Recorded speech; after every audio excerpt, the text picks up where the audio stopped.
Well, this is it, y'all. 30-year fixed-rate mortgages have gone up nearly 0.5% in just the past month.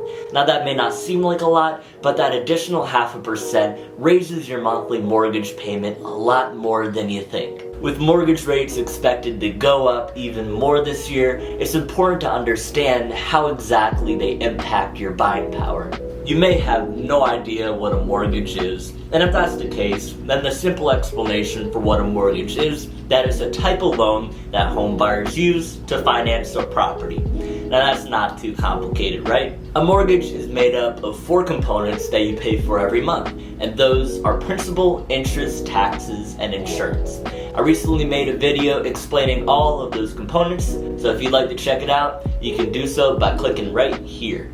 For the sake of your short attention span, we're only going to be focusing on 2 of those components, which are principal and interest. Principal is the money that you borrow from the lender to purchase the property, and interest is what the lender charges you for borrowing that money. When you make your mortgage payment every month, part of it will go towards the principal and part of it will go towards the interest. The very last term that you'll need to understand is amortization, which is the process of paying off a mortgage in fixed monthly payments over a certain period of time, which for example could be 10, 20, or 30 years. During the beginning of a mortgage, most of the payment will go towards interest. As each payment is made, less money will go towards interest and more money will go towards the principal. By the end of the mortgage, most of the payment will go towards the principal. So why is this all so important to know? Well, the majority of your mortgage payment is made up of principal and interest.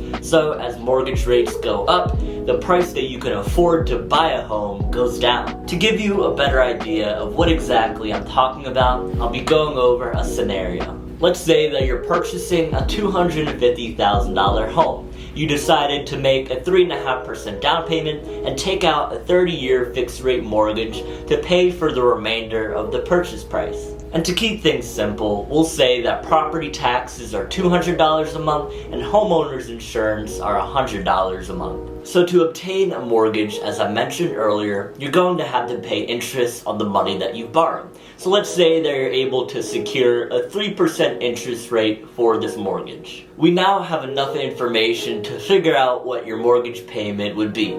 So when we plug all this information into a mortgage calculator, your mortgage payment ends up being $1,317, which is not too shabby, especially for a $250,000 home. Let's say that the interest rate on your loan is 4% instead.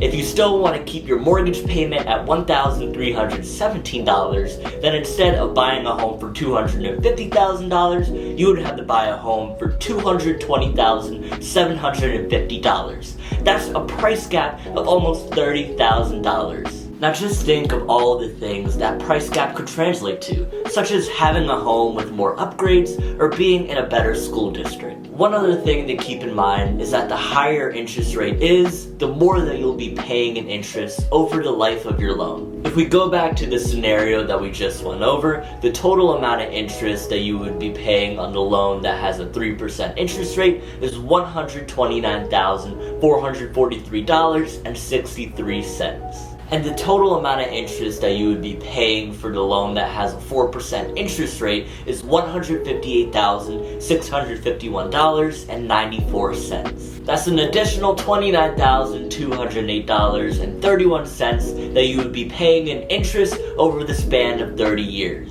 The main thing that I want you all to take away from watching this video is that if you're ready to buy a home now, then what are you waiting for? Mortgage rates are expected to keep going up, so if you don't want your buying power to go down, then start actively searching for homes. And if you have any questions about the home buying process, then my preferred lenders and I are here to answer them for you. I hope that this video conveyed to you just how much of an impact mortgage rates have on your buying power. If it did, then I would really appreciate it if you gave it a like and subscribe to my channel. Thank you so much for taking the time to watch my video. I hope that each and every one of you are able to buy your dream home someday.